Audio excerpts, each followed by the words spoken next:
Hi guys, this is Tracy from Inspired Chi, bringing you your full moon eclipse in Capricorn message. The eclipse of the full moon was last night, actually. I'm recording this on the 6th, but that is okay. The energy is still there when you have a regular full moon. You can feel the energy of that 4 days before and 4 days after, and when it is in eclipse mode, you can feel it 10 times stronger. So we're still in the right energy. And this is the reveal for the ones. So we're doing this a little bit different. Normally I will say, what do you need to keep? What do you need to let go of, especially when we're dealing with full moons. Full moons are a time to release what no longer serves you, but it's also a good time to tweak your plans. Because as things start to come out with the full moon, because the full moon, again, especially in eclipse, I can't stress that enough, does reveal things previously hidden. Some of them are good, like a great idea or an opportunity you weren't aware of. Some of them aren't so good, but they do help you along the way in identifying who or what is not for you. There's this fly just flying around me. Will not get out of the house. Sorry about that. So anyway, so the energy I pick up from you immediately, because we're using the Light Seers Tarot right here for my Oracle enthusiasts. Keepers of the Light, and Angel Wisdom, which I threw that box out years ago because I got this box. I like that better. But what I'm really doing is, I say this a lot. You may have heard me say this before. Knowing who your spirit guides are and the angels that are around you at the present time will be invaluable in knowing what you're about to go through, what you need to work on, and where your strength is pulling from. So that's really what I asked your guides when we connected for this general reading. Again, it won't resonate for everyone, but even if you get one piece of this message that is meant for you, please do take it. So showing up for you, you have faith, okay? Humanity and benevolence. Stay calm, trust the good in yourself and others, and see the light in the world. I'm sorry that there's a glare there.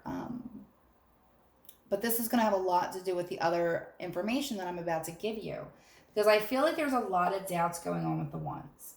Okay, that's first.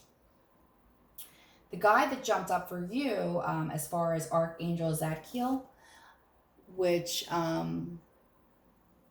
is who is hanging out with you right now. So we were just talking about having faith in something that's coming in, and we will get into the tarot a little bit in one moment.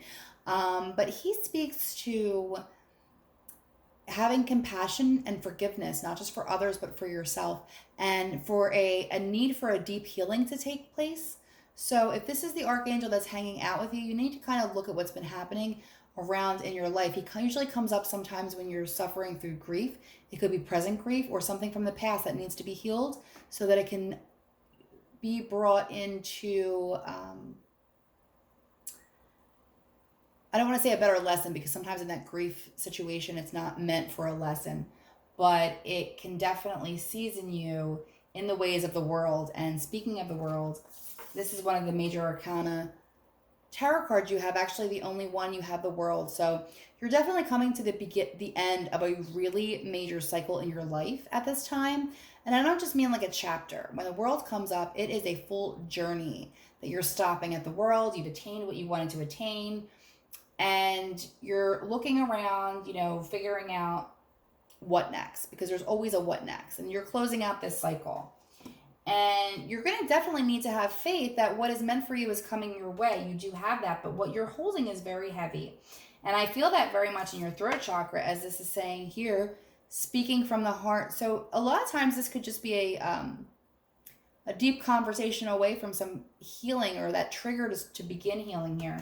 Because what it kind of looks like to me, and you can take this in a romantic way, you can take it in a way of a love of something, whether that's something you're passionate about, whether it is a career, a hobby, a creative work that you're doing, if you're writing or anything like that. But so the Ace of Cups shows me the beginning of emotional fulfillment, an exciting new opportunity and potential for that.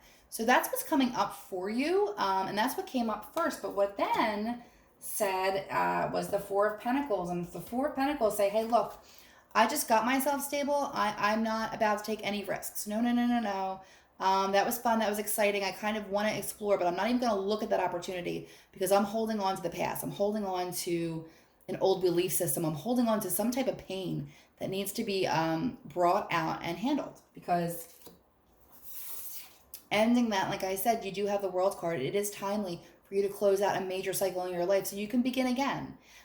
It's not a bad thing, this World coming up. It's just saying you have other opportunity out there, the next major cycle, the next journey that you're going on. So let's close this up, tie up these loose ends, make sure that you're speaking from the heart, make sure you're being your authentic self, make sure you're being honest with yourself about things that, you know, might need to come up for healing, and make sure that you know that you have the power of the angels around you, your guides and spirit, to help you along your way. All you have to do is ask if you need guidance, if you need signs.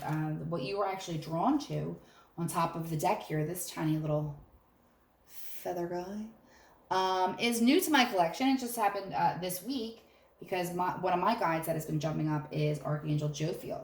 And that was a sign that I was sent. You don't have to specifically get feathers, but sometimes it's nice to get either a hint from your guides as to the direction you should be going in, or even just some acknowledgement that they are around you. But be assured they are around you at this time, and they want you to take that Ace of Cups. They want to say, take this cup, you have a new beginning, close out this cycle, and have faith that it's going to be different, okay? More than trusting the people in your external, you need to just trust yourself and know that when you do that, you're able to bring forth what it is that you want to manifest, okay? As long as you're honest with yourself and others about what it is that you do really want, and where your boundaries lie. Because while, again, it is good to kind of hold off a little bit and, you know, have that healthy skepticism, you also don't want to miss an opportunity because you're holding on to past regrets or past pain. So my advice to you during this cycle is take this full moon eclipse energy and release whatever pain that you're still holding on to, whatever leftover grief. It could be from a death of a loved one. I feel that for some of you. And for others, it could just be something that didn't work out that was really heartbreaking for you. I don't feel like it was a love betrayal. I just feel like it was like an emotional disappointment for you. So whatever that's kind of still hanging around your next chapter, it would be really good to wrap that up, or at least get some of the feelings out about what happened, or, you know, how you were disappointed, and to know that it is a learning lesson. It is something that you take with you, but you don't need to carry that forward, because you have some really beautiful energies coming towards you as we go into July. Okay, so I hope that was helpful. Have a very beautiful moon cycle.